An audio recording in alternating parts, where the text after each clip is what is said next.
नमस्कार मित्रांनो, मी स्वाती तोरसेकर एशा पृथ्वीमध्ये तुमचं स्वागत करते. आज 23 जानेवारी. कालच्याच दिवशी राम जन्मभूमी ट्रस्ट तर्फे अयोध्येमध्ये राम मंदिरामध्ये रामलल्लाच्या मूर्तीचे प्राणप्रतिष्ठापना केली गेली आणि तो जो नयनरम्य सोहळा आहे तो आपण सर्वांनी बघितला. या सगळ्याच्या पार्श्वभूमीवरती मित्रांनो मला काही आठवणी जाग्या होत होत्या आणि त्याच्यासाठी हा व्हिडिओ बनवायचं मी ठरवलं. तुम्हाला आठवत असेल की एक आपण सर्वजण नेहमी एक श्लोक म्हणतो आणि त्याच्यामध्ये लिहिलेलं आहे, जननी जन्मभूमीश्च स्वर्गादपि गरीयसी. म्हणजे आई आणि जन्मभूमी ही स्वर्गाहूनही श्रेष्ठ आहे. अ, असं एक जे वचन आहे ते आपण सतत उद्गारत असतो, वेगवेगळ्या ठिकाणी वापरत असतो. परंतु तुम्हाला माहिती आहे का, की हे जे वचन आहे ना, ते श्रीरामाच्या तोंडी आहे आणि त्याची आधीची ओळ अशी आहे, अपि स्वर्णमयी लंका न मे रोचते लक्ष्मण, जननी जन्मभूमीश्च स्वर्गादपि गरीयसी. म्हणजे श्रीराम हे लक्ष्मणाशी बोलतायत आणि रावणावरती विजय मिळवल्यानंतर लक्ष्मण त्यांना म्हणतो, की आता ही सुवर्ण लंका जी आहे ती तुमच्या आधिपत्याखाली आलेली आहे. तर इथेच का राज्य करू नये आपण? पुन्हा अयोध्येला कशासाठी जायचं?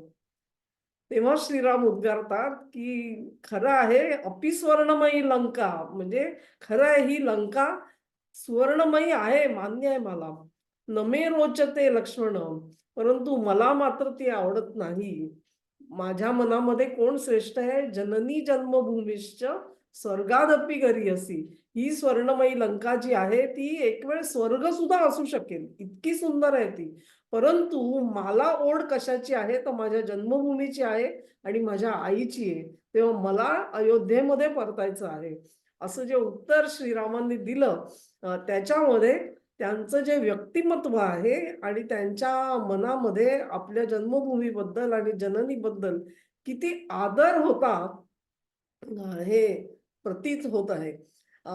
त्या आदराला धरूनच त्यांनी संपूर्ण वाट पुन्हा एकदा ती अंगीकारली आणि ते अयोध्येपर्यंत पोहोचले.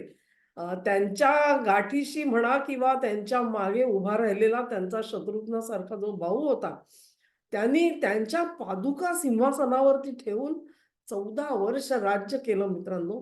आणि अशी ही अद्भुत असलेलं बंधुप्रेम असेल, त्या जोडीला पितृप्रेम रामाचं आणि मग त्याच्या जोडीनी त्याचं असलेलं जन्मभूमीशी प्रेम आणि आपल्या आईवरती असलेलं प्रेम या सगळ्या गोष्टी बघितल्या, की हा किती एक अलौकिक पुरुष होता हे आपल्या लक्षात येतं. उगाच नाही त्याला मर्यादा पुरुषोत्तम म्हटलं गेलेलं आहे. आठवण कशासाठी यावी मित्रांनो ही सगळी हा इतिहास जो आहे तो अर्थातच रामलल्लाची मूर्ती विराजमान झालेली आहे तिथे. विग्रह स्थापित झालेला आहे आणि त्यातून या घटना घडल्या खऱ्या. परंतु या सगळ्यामध्ये त्या समारंभाला ज्यांना आमंत्रण दिलेलं होतं, त्या आमंत्रण दिलेल्या लोकांनी एक-एक काढता पाय घेतलेला तुम्हाला दिसला आणि त्याच्यासाठी वेगवेगळी कारणं दाखवलेली तुम्हाला दिसतील. आणि त्याच्यामध्ये आजच्या घडीला तरी निदान एक ज्याला प्रमुख विरोधी पक्ष म्हणून मान्यता मिळालेली आहे आपल्या लोकसभेमध्ये. मान्यता म्हणजे निदान त्यांच्या काही गोष्टींकडे लक्ष दिलं पाहिजे असा अगदी कोर्टाने निर्णय दिलेला होता गेल्या लोकसभेमध्ये. तेव्हा असा हा जो काँग्रेस पक्ष आहे ज्याला 50हून अधिक जागा मिळालेल्या होत्या या लोकसभेच्या निवडणुकीत 2019च्या, त्या काँग्रेस पक्षाने सुद्धा कोणालाही तिथे पाठवलं नाही. ना त्यांचं वरिष्ठ नेतृत्व म्हणजे श्रीमती सोनिया गांधी तिथे पोहोचल्या, की राहुल गांधी तिथे पोहोचले. प्रियंका गांधी आल्या नाहीत, खरगेजी आले नाहीत. कोणीच नाही. म्हणजे तुम्ही काँग्रेस आय किंवा काँग्रेस ज्याला काही म्हणता, त्यांच्यातर्फे एकही प्रतिनिधी या समारंभामध्ये हजर नव्हता. आणि मोदीजी हे कसं राजकारण करत आहेत वगैरे, वगैरे लंगड्या सबबी देण्याचा त्यांनी प्रयत्न केला. हे सगळं जेव्हा आठवलं ना मला मित्रांनो, तेव्हा मला अ, पुन्हा एकदा भूतकाळामध्ये मन गेलं आणि मला आठवण झाली ती 2004 ची. 2004 मध्ये वाजपेयी निवृत्त झालेले होते. त्यानंतर भाजप हा वाजपेयी विना ही निवडणूक लढवत होता आणि त्याच्यामध्ये तो अयशस्वी ठरला.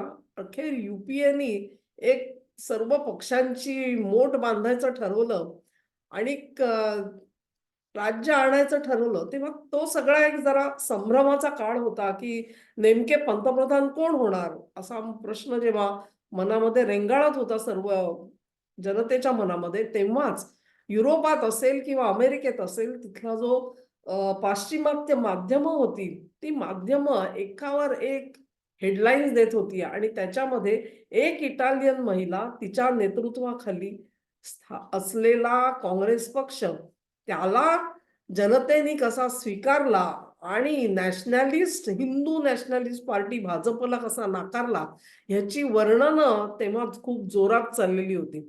अर्थातच ही एक खूप मोठी घटना होती आणि त्याच्यासाठी जगभरातून सगळी माध्यमं ही भारतामध्ये पोचलेली होती. त्याच्यातच पोचलेला होता तो एक इटालियन पत्रकार होता.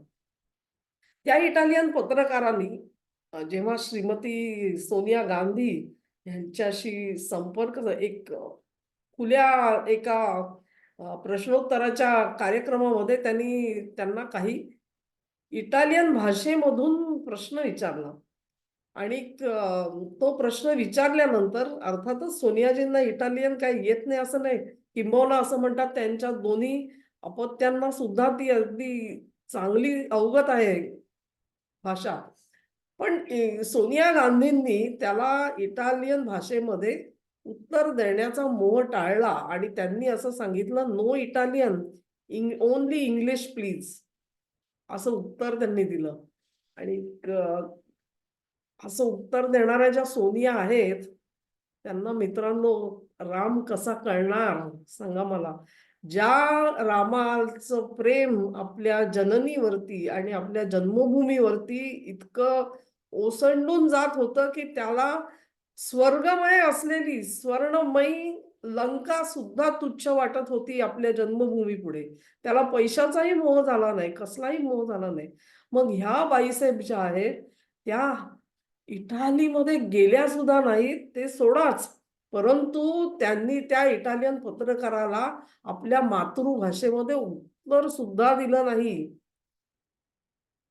आता कल्पना करा तुम्ही, ह्यांना राम कळणार कसा? बरोबर आहे, त्यांनी जर का त्यावेळेला खूप मोठं एक वादळ उठलेलं होतं. युपीएच्या कारकिर्दीमध्ये तुम्हाला आठवत असेल, जेव्हा राम सेतूचा प्रश्न सुप्रीम कोर्टामध्ये नेण्यात आलेला होता, तेव्हा युपीए सरकारतर्फे एक शपथपत्र सादर झालं कोर्टासमोर आणि त्याच्यात असं म्हटलेलं होतं, की राम हे तर एक काल्पनिक पात्र आहे.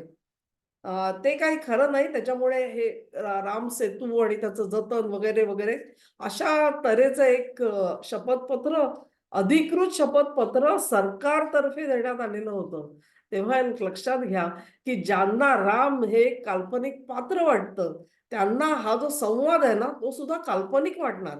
रामाच्या मनामध्ये आपल्या जन्मभूमीबद्दल आणि जननीबद्दल जे प्रेम होतं ते प्रेम ह्यांना नकलीच वाटणार. लक्षात घ्या, असा जो राम आहे तो राम हा आपली मातृभाषा नाकारणाऱ्या सोनियांना कळणंच अशक्य आहे मित्रांनो, कळणंच अशक्य आहे. त्या जरूर इथे राहिल्या. मला वाटतं 1968 पासून सलग या देशामध्ये 50हून अधिक वर्ष राहिलेल्या आहेत आणि वेशभूषा त्यांनी स्वीकारली, भाषा स्वीकारली आणि भारतीय जेवण सुद्धा त्या चवीने घेतात असं त्या स्वतः सांगत असतात. पण इतकं सगळं झालं तरी सुद्धा त्यांना मातृभूमीचं प्रेम काय असतं, ते वात्सल्य काय असतं ते कळलं नाही आणि आपल्या आईचं सुद्धा कळलं नाही. मग ते कळलं नसेल तर रामानी जे उत्तर दिलं ना, अपि स्वर्णमयी लंका नवे रोचते लक्ष्मण, जननी जन्मभूमीश्च स्वर्गादपि गरीयसी, हे उत्तर त्यांनी का दिलं हे यांना कळणं केवळ अशक्य आहे. मला तर कधीतरी वाटतं की बरं झालं हे लोक आले नाहीत. ज्यांना हा रामच कळला नाही त्यांनी तिथे येऊन फायदा तरी काय होता? त्यांचे ते पडलेले चेहरे बघण्यापेक्षा तिथे आलेल्या प्रत्येक माणसाचा प्रफुल्लित चेहरा बघणं ह्याच्यात जो आनंद सर्व जनतेने लुटला तो अवर्णनीय होता मित्रांनो. आणि म्हणूनच म्हणते, ज्यांना राम कळला नाही त्यांना अयोध्या कळणार नाही आणि त्यांना भाजपनी काय हस्तगत केलेलं आहे तेही कळणार नाही. त्याच्या मागे त्यांना राजकारणच दिसणार. त्याच्या पलीकडे त्यांना काहीही दिसू शकत नाही. धन्यवाद मित्रांनो. हा व्हिडिओ तुम्हाला आवडला असेल अशी आशा करते.